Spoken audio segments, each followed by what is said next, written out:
أعوذ بالله من الشيطان الرجيم. بسم الله الرحمن الرحيم. السلام عليكم ورحمة الله تعالى وبركاته. الحمد لله رب العالمين، وبه نستعين على أمور الدنيا والدين، والصلاة والسلام على أشرف الأنبياء والمرسلين سيدنا محمد وعلى آله وأصحابه ومن تبعهم بإحسان إلى يوم الدين. سبحانك لا علم لنا إلا ما علمتنا إنك أنت العليم الحكيم. ولا حول ولا قوة إلا بالله العلي العظيم. ولا حول ولا قوة إلا بالله العلي العظيم. ولا حول ولا قوة إلا بالله العلي العظيم. بلغ الرسالة أدى الأمانة وخسف الأمة ونصح الأمة وجاهد في الله حق جهاده حتى أتانا اليقين. رب يسر ولا تعسر وتمم بالخير يا رب العالمين. أما بعد، قال الله سبحانه وتعالى في القرآن الكريم بعد أعوذ بالله من الشيطان الرجيم. بسم الله الرحمن الرحيم. يا أيها الذين آمنوا اتقوا الله حق تقاته ولا تموتن إلا وأنتم مسلمون. صدق الله العظيم.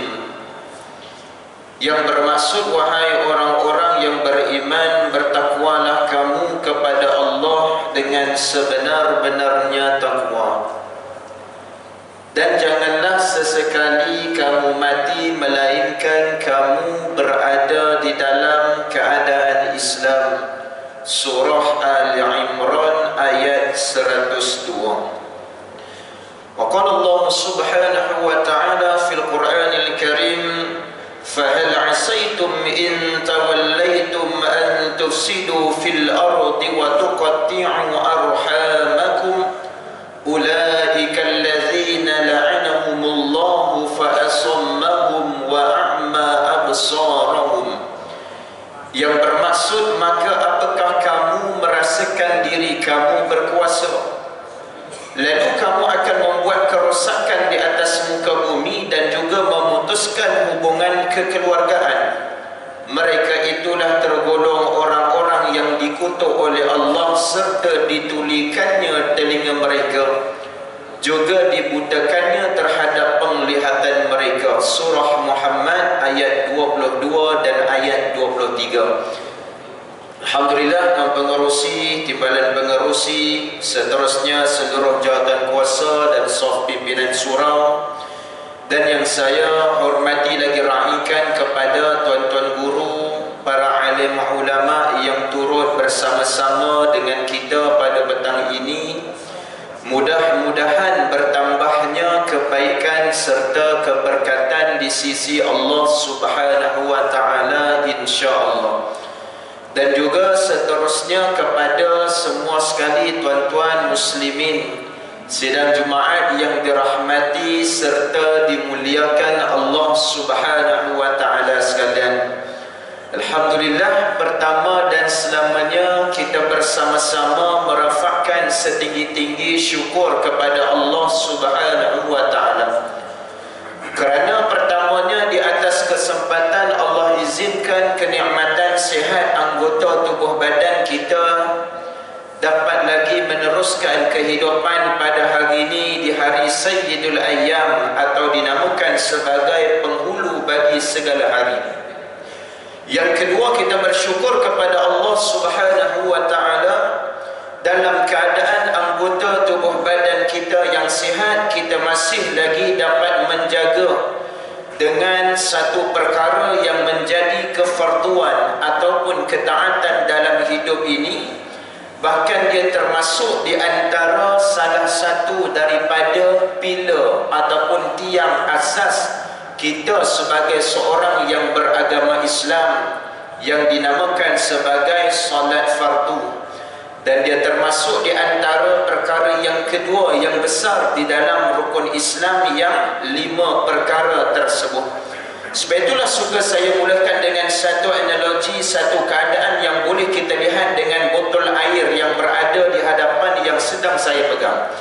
Yang apabila botol air ini, bila kita pegang dengan 5 jari yang merangkumi dengan ke-5 rukun Islam, bermula dengan mengucap kalimah syahadah dan diikuti dengan mendirikan salat, diikuti dengan menunaikan zakat, berpuasa di dalam bulan Ramadan, dan juga yang terakhirnya ialah menunaikan ibadat haji bagi yang berkemampuan.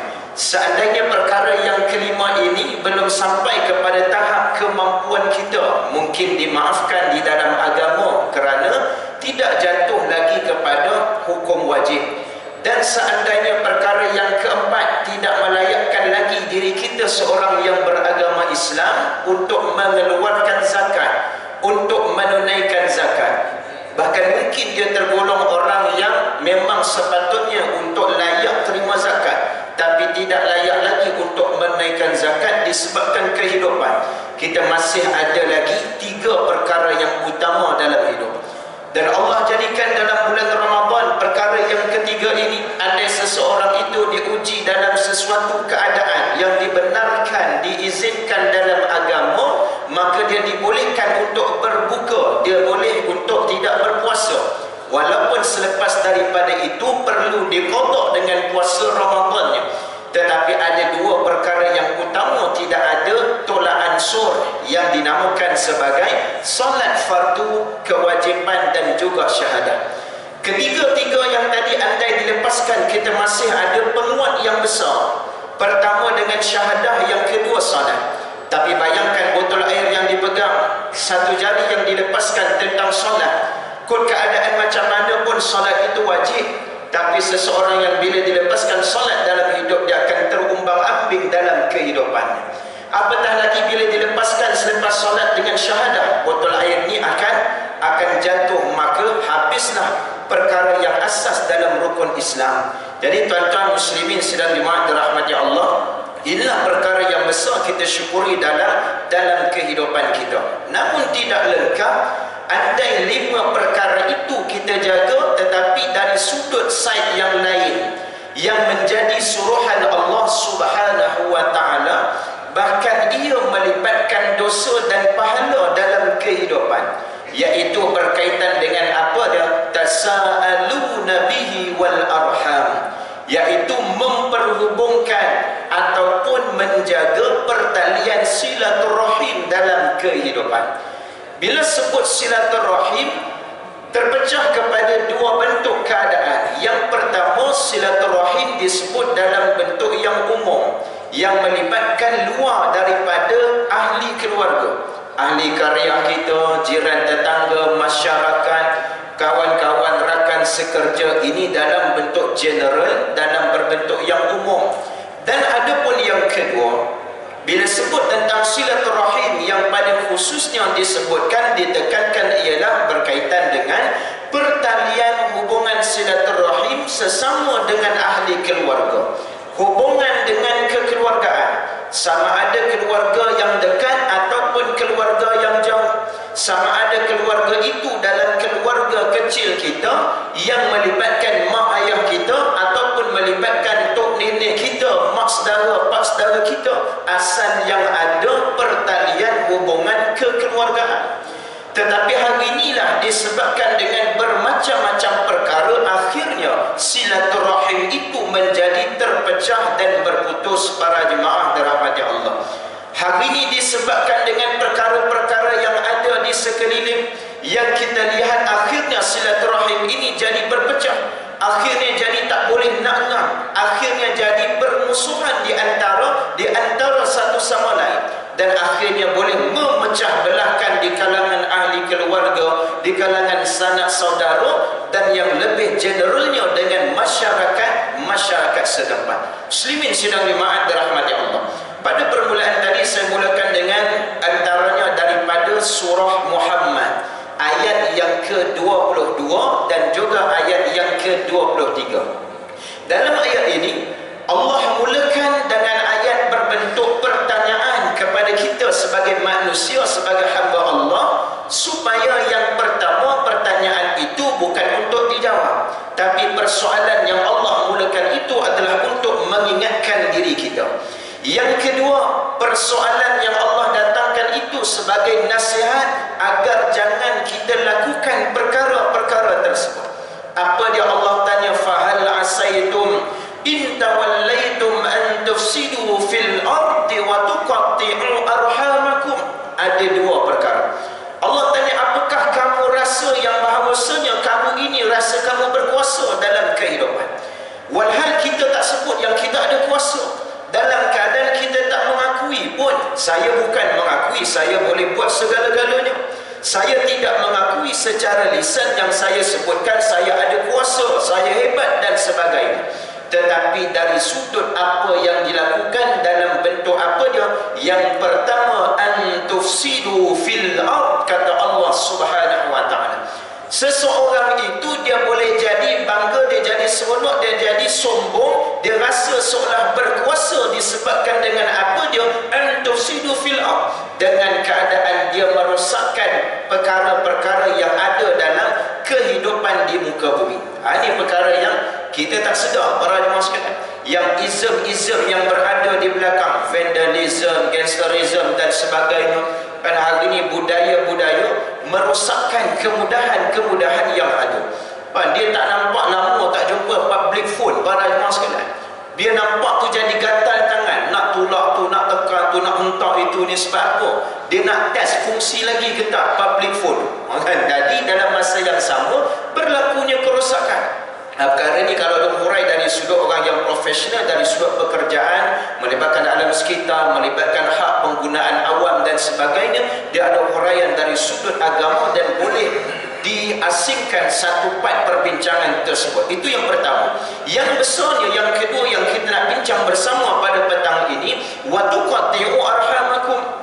Adakah kamu rasa kamu ini berkuasa, kamu rasa kamu ini hebat dalam keadaan kamu memutuskan silaturahim, kamu memutuskan tali persaudaraan tersebut?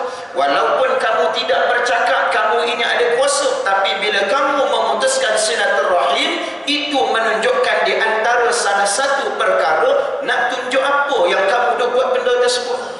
Sampai hari ini bila duk gaduh, beza pandangan para jemaah sekalian, duk bala, yang ni duk gaduh dengan ni, yang ni duk gaduh dengan ni, yang ni duk gaduh dengan ni.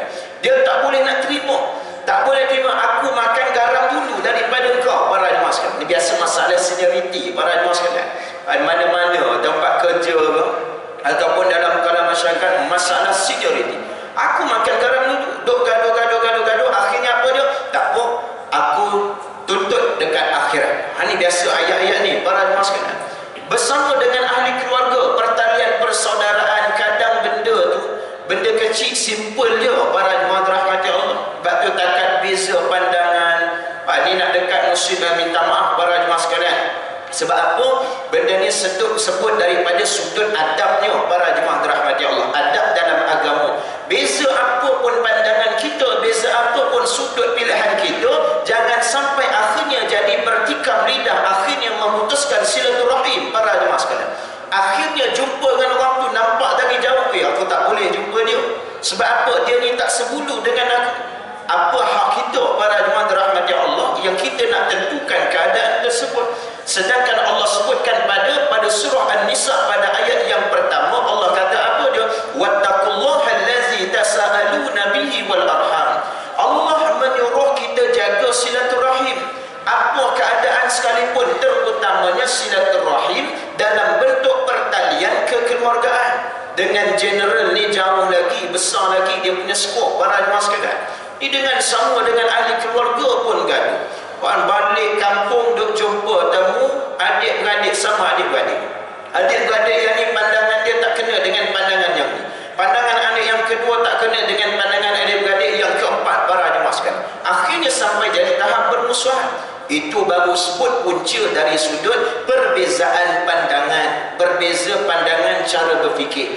Banyak kalau kita tengok hari ini yang punca jadi pergaduhan di antara sesama ahli keluarga dengan adik-beradik. Yang paling familiar selain dari sudut pandangan yang berbeza apa dia? Iaitu tak lain tak bukan soal harta para jemaah sekalian. Harta. Kerana harta jangan disangka Ustaz, insya-Allah kami adik-beradik takkan bergaduh. Ustaz, insya-Allah jangan sebut sakit sangat para jemaah sekalian. Bukan tak boleh kita sangka baik, tapi takut Allah uji para jemaah dirahmati Allah. Bila mak dan ayahnya mati meninggal dunia salah seorang ataupun kedua-duanya dah tak ada para jemaah sekalian, adalah tinggal tanah pusaka sikit para jemaah dirahmati Allah. Adalah tinggal sikit harta para jemaah dirahmati Allah sekalian. Dan harta tak sempat mak ayahnya tu nak dibuatkan hibah ataupun wasiat para jemaah dirahmati Allah. Maka bila perginya mereka berdua ini para jemaah sekalian, yang duk 5 beradik ni masing-masing senyap dulu para jemaah sekalian. Senyap sebab apa? Nak urus, sibuk para jemaah dirahmati Allah, sibuk dengan kerja. Tibalah yang bungsu sekali, adik yang kelima. Dia bersuara, tak apa, biar saya uruskan. Bila dia kata biar saya uruskan, mulalah pandangan-pandangan yang negatif. Yang pertama, kedua, tiga, empat. Dia adalah benda tu. Para jemaah dirahmati Allah. Sedangkan dia nak menyelesaikan masalah itu yang berlaku. Kalau cek data dari sudut analisis yang berada di marah para jemaah sekalian, setakat hari ini banyak harta-harta yang tidak dituntut oleh waris disebabkan dengan masalah pengurusan. Ialah nak buat urusannya, yang seorang duduk belah pantai timur, yang seorang duduk belah utara, ada yang duduk belah selatan para jemaah sekalian. Dia duduk tengah-tengah para jemaah dirahmati Allah. Jadi nak mengurus, nak dapat tanda tangan, nak dapat persetujuan itu ini dan sebagainya, akhirnya dibiarkan begitu saja, jadi freeze, dibekukan para jemaah dirahmati Allah. Muslimin muslimat tuan-tuan para jemaah dirahmati Allah sekalian, ini perhubungan pertalian silaturahim para jemaah dirahmati Allah. Sebab itu Allah datangkan pertanyaan supaya kita beringat. Supaya beringat apa dia? Jangan disebabkan dengan kamu putuskan silaturahim itu, kamu rasa kamu boleh lakukan sedemikian dengan mudah-mudah sahaja. Kita yang menentukan seolah-olah aku tak nak berkawan dengan dia ni, aku tak nak bersilaturahim dengan dia ni, aku tak nak berkawan dengan kelompok ini, aku tak mahu berkawan dengan kelompok ini. Bahkan bukan sekadar tidak mahu berkawan, bukan sekadar tidak mahu bersilaturahim, tetapi memburukkan di antara satu sama yang lain para jemaah dirahmati Allah. Apatah lagi memburukkan itu tanpa ada asas, tanpa ada bukti yang kukuh, yang kuat para jemaah dirahmati Allah. Ini perkara yang perlu sama-sama kita jaga. Baik muslimin sidang jemaah dirahmati Allah sekalian. Saya nak ambil lagi satu perkara bagaimana yang disebutkan oleh baginda Nabi SAW dalam sebuah hadis sahih Bukhari dan sahih Muslim.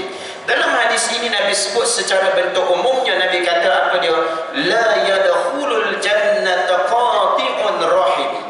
Yang bermaksud tidak masuk ke dalam syurga bagi orang-orang yang memutuskan tali persaudaraannya. Hadis Bukhari dan Muslim. Baik, hadis ini menyebutkan dalam bentuk yang umum. Siapa yang di dalam hatinya ada terdetik, ada yang terlintas, dia tak nak bersilaturahim dengan orang itu kerana pandangannya berbeza, maka dia ini la yadkhulul jannah. Nabi sebutkan takkan masuk ke dalam syurga. Bab syahadah tadi kita jaga, bab solat tadi kita jaga, tapi hablum minan nas, hubungan dengan sama manusia, dia mengambil tindakan untuk tidak menjaga silaturahim, tidak ada maknanya solat yang dilakukan. Kerana apa? Dalam Al-Quran Allah sebut hablum minallah wa hablum minan nas. Perhubungan itu perlu dijaga, yang di atas dan yang sesama manusia. Dia kalau buat gini anak dia tengok Ultraman para jemaah sekalian. Ini semua Ultraman. Tapi inilah yang di atas ini, siapa dia? Hablum minallah, hubungan kita dengan Allah Subhanahu wa taala. Dan yang mendatar ini di mana? Semasa hidup kita atas dunia, kita dengan sesama manusia. Dia jadi tak cantik Ultraman buat gitu. Kalau satu ni je dia tak jadi cantik, kuasa dia tak keluar. Kalau Ultraman lah para jemaah sekalian. Ataupun dia gini je, tak ada yang menegak pun tak cantik para jemaah rahmati Allah. Dia kemah molek, orang kata ada atas dan juga ada yang mendatar ini dalam kehidupan kita para jemaah sekalian. Jadi tak ada makna dia duk lakukan solat, duk jaga amalan, alhamdulillah, tapi dengan sesama sesama manusia dia tak menjaga silaturahim, dengan manusia dia bermusuhan, apatah lagi sesama dengan ahli keluarganya. Baik daripada hadis tadi antara huraian yang disebutkan, huraian pada hadis la yadkhulul jannata qati'un rahimin, tak masuk dalam syurga orang-orang yang memutuskan silaturahim. Dia pergi kepada secara khusus, secara spesifiknya, iaitu barang siapa yang memutuskan perhubungan dengan keluarganya, baik maupun yang dekat ataupun yang jauh, kerana disebabkan mereka ini lemah, yakni tidak berdaya, dalam keadaan ia menjauhkan diri daripada mereka, menyombong diri terhadap mereka, tidak mahu membuat perhubungan dengan berbuat baik dan mengadakan kebajikan, sedangkan orang tersebut dalam keadaan yang kaya raya dan keluarganya itu pula dalam keadaan miskin dan papa. Orang yang bersangkutan dengan ini termasuk dalam golongan yang disebutkan mendapat ancaman di dalam hadis itu. Dan dia juga diharamkan mencium bau syurga kecuali apabila segera bertaubat kembali pada Allah dan mahu untuk berbuat kebaikan dan kebaktian kepada keluarga tersebut. Baik, ini hadis ini dia pergi perbincangan huraian secara khusus, bukan secara general, dalam bentuk apa dia? Silaturahim sesama dengan ahli keluarga. Antara yang termasuk sekali dalam golongan la yadkhulul jannah, apabila dalam kalangan ahli keluarganya itu, contoh tadi ada 5 orang adik-beradik. Dalam 5 adik-beradik tersebut, yang pertama, kedua dan ketiga, alhamdulillah, Allah uji kehidupan yang senang, Allah uji dengan kehidupan yang selesa. Pergi yang keempat dan kelima, Allah uji dalam keadaan kemiskinan, Allah uji dalam keadaan hidup yang susah, tidak seperti mana yang pertama, kedua dan ketiga. Dan ketika Allah uji keempat dan kelima, yang pertama, kedua, ketiga ini tak mahu langsung untuk mengunjungi kepada adik-beradik yang empat dan yang kelima. Dia tak mahu kunjung sebab apa? Sebabnya kalau datang rasa tak selesa, rumahnya kecil. Kalau datang tak selesa, nak masuk tandasnya berkayu, berpapan, beratapkan zinc sahaja, bimbang masuk pun jadi tak lepas. Dalam hati dia sebut itu, para jemaah sekalian. Takut saat nak masuk tu takut roboh, duduk lama dekat dalam tu. Contoh para jemaah sekalian, andai ada tujuan di dalam hatinya, niat di dalam hatinya, tidak mahu mengunjungi, tidak mahu membuat baik kepada ahli keluarga, adik-beradik 4 dan 5, disebabkan dengan kemiskinan, disebabkan dengan kemayangan, maka dia tidak akan mencium bau syurga Allah Subhanahu wa taala. Apatah lagi la yadkhulul jannah, dia takkan masuk ke dalam syurga Allah Subhanahu wa taala. Sebab apa? Dia selek-selek para jemaah sekalian. Orang panggil selek-selek. Raya pun dia datang pilih-pilih para jemaah sekalian. Ajar pula dekat anak lagi para jemaah dirahmati Allah. Kalau ngadik, jom kita datang rumah Pak Long, duit raya dapat RM5. Datang pergi beraya rumah Pak Cik, duit rayanya RM1. Datang rumah Pak Cik yang kedua raya 50 sen, maka tak perlu, tak banyak, tak balik modal para jemaah sekalian. Jadi duk ajar dekat anak para jemaah dirahmati Allah.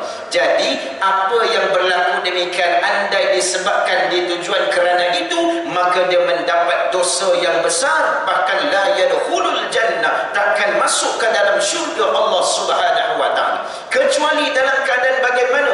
Biasa kita maklum, dosa besar ini takkan terampun, melainkan pertama dan syarat utamanya mesti bertaubat kepada Allah Subhanahu wa taala. Itu dia apabila terlibat dengan dosa besar. Tak kisahlah apa bentuk dosa besar sekalipun, syarat yang utamanya mesti kembali bertaubat kepada Allah.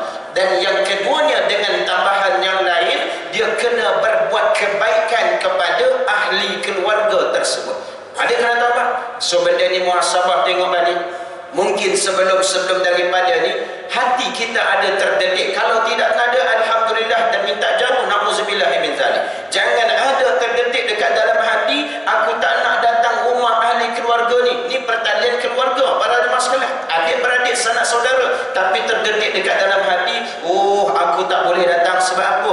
Dah biasa rumahnya tidur dengan aircon, tidur balik dekat rumah dia nanti tak ada aircon. jauh, nanti jadi gatal-gatal satu badan, akhirnya tak selesa, jadi tak nak datang para jemaah sekalian. Andai disebabkan dengan itu, segera bertaubat pada Allah Subhanahu wa taala, dan perlu buat apa? Lakukan kebaikan dan kebajikan kepada ahli keluarga tersebut. Tapi ustaz, persoalannya saya bukan tak nak datang tu sebabkan benda tersebut, tapi saya tak nak datang sebab tak mau menyusahkan dia. Kan? Sebab apa? Ada jenis ustaz, adik-beradik saya ni, kita tahu dia susah, dia hidup, dia tak sama dengan kita, tapi saya tak nak datang sebab kalau datang dia akan hidang segala-gala yang dia ada, dia bawa keluar semua. Para jemaah sekalian, bawa keluar. Kalau kami pernah datang waktu tengah hari sampai malam ustaz, oh jangan kata meriah, kenyang perut, tak sempat lapar. Tengah hari dia hidang makan tengah hari, petangnya dia hidang minum petangnya, habis sampai waktu malam dia hidang pula makan malamnya. Kami pergi pun datang kenyang, balik pun perutnya kenyang, siap dapat bekalan tapau bungkus lagi. Akhirnya bila cek dekat peti ais dia kosong habis. Sebab apa? Dah dikeluarkan untuk ikram duyuf, memuliakan, meraihkan tetamu. Kalau tujuan dengan perkara tersebut, gunakanlah hikmah dan kebijaksanaan. Jangan sampai tak datang langsung. Kalau tak datang langsung, takut di sana pula terasa hati. Aduh, tak ada adik-beradik yang nak datang, tahu hidup aku ni susah. Nak masuk tanda pun korang semua adik-beradik kena tunduk nak masuk tanda. Nak duduk pun kena hati-hati, kena baca bismillah selawat 3 kali. Kan? Para jemaah sekalian. Tetapi gunakanlah hikmah kebijaksanaan. Tak apa, kami nak datang, tak payah susah-susah, masak lauk semua kami dah masak, ataupun nanti kita bagi, kita masak sama-sama. Tak payah buat apa. Berbeza dengan yang memang dalam hatinya ada niat kerana perkara yang berbeza, tak nak datang sebab itu hidup dia berbeza dengan kita, jadi tak selesa. Jadi tuan-tuan muslimin sidang Jumaat dirahmati Allah Subhanahu wa taala sekalian, yang pertama daripada perbincangan kita, topik kita pada petang ini, yang pertama, perkasakanlah semula silaturahim kita sesama dengan ahli keluarga. Walaupun ustaz kita nak cuba berbaik dengan mereka, tetapi akhirnya mereka yang tak nak dengan kita, serahkan sahaja pada Allah Subhanahu wa taala. Kita yang belajar, kita yang tahu, dahulukanlah kebaikan yang boleh kita lakukan. Yakin dan percayalah mereka akan nampak apa yang sedang kita lakukan dan akan rasa malu. Tak percaya, cuba para jemaah sekalian. Ustaz saya tak boleh nampak muka dia tu, teringat pengalaman kisah silam waktu ketika dahulu. Kan, yang menjadikan hati dia rasa sakit dekat hati ni para jemaah sekalian.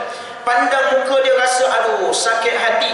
Tak apa, padamkan seketika apa yang sakit hati, dahulukan kebaikan kita yang mulakan, sampai masa nanti Allah akan berikan pembukaan pada hati dia, dan insya-Allah dia akan rasa malu.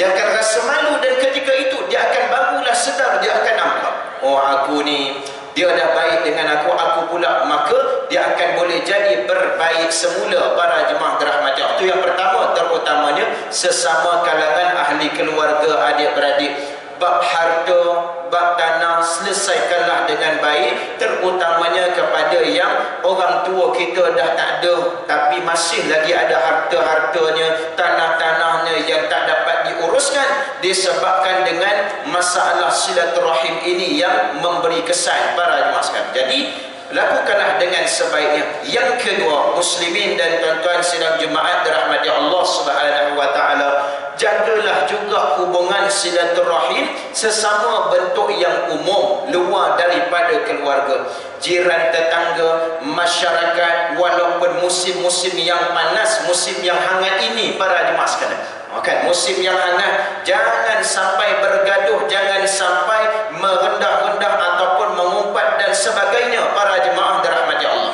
jaga pertalian kita elok-elok para jemaah dirahmati Allah sekalian. Habis ustaz saya dah cuba jaga, lepas daripada tu dia yang bermasam muka dengan kita, biarkanlah dia para jemaah sekalian.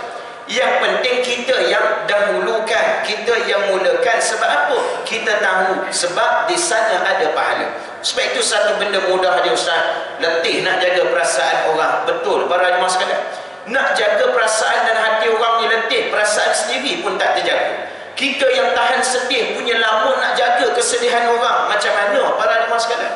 Tapi pandanglah untuk jaga silaturahim, untuk jaga perasaan ini bukan sekadar kita nak buat antara sesama manusia. Kalaulah kita nampak hanya sekadar itu, sampai masa kita akan rasa letih dan penat, tak boleh nak jaga lagi dah. Akhirnya putus asa para jemaah sekalian.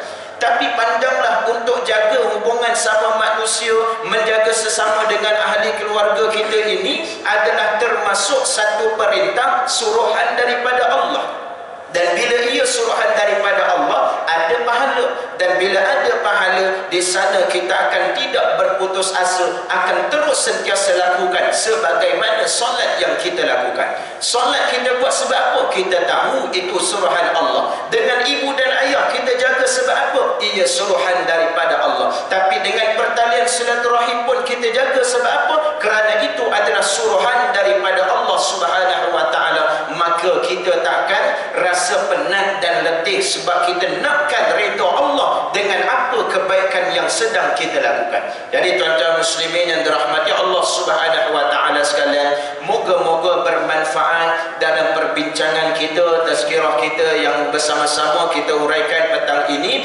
Dan mudah-mudahan amal yang kita lakukan ini mendapat redha daripada Allah Subhanahu wa taala, dan yang jauh itu dirapat-rapatkan, yang rapat itu disatukan semula, dieratkan semula para jemaah dirahmati Allah atas dasar kerana Islam untuk menyatukan sesuatu silaturahim dalam kalangan kita para jemaah sekalian. Jadi mudah-mudahan yang baik daripada Allah, yang lemah dan kurang itu pada diri saya mohon ampun dan maaf. Aku qauli hadza wa astaghfirullahal azim li wa lakum wa lisairil muslimin wal muslimat wal mu'minina wal mu'minat innahu huwal ghafurur rahim. Assalamu alaikum warahmatullahi taala wabarakatuh.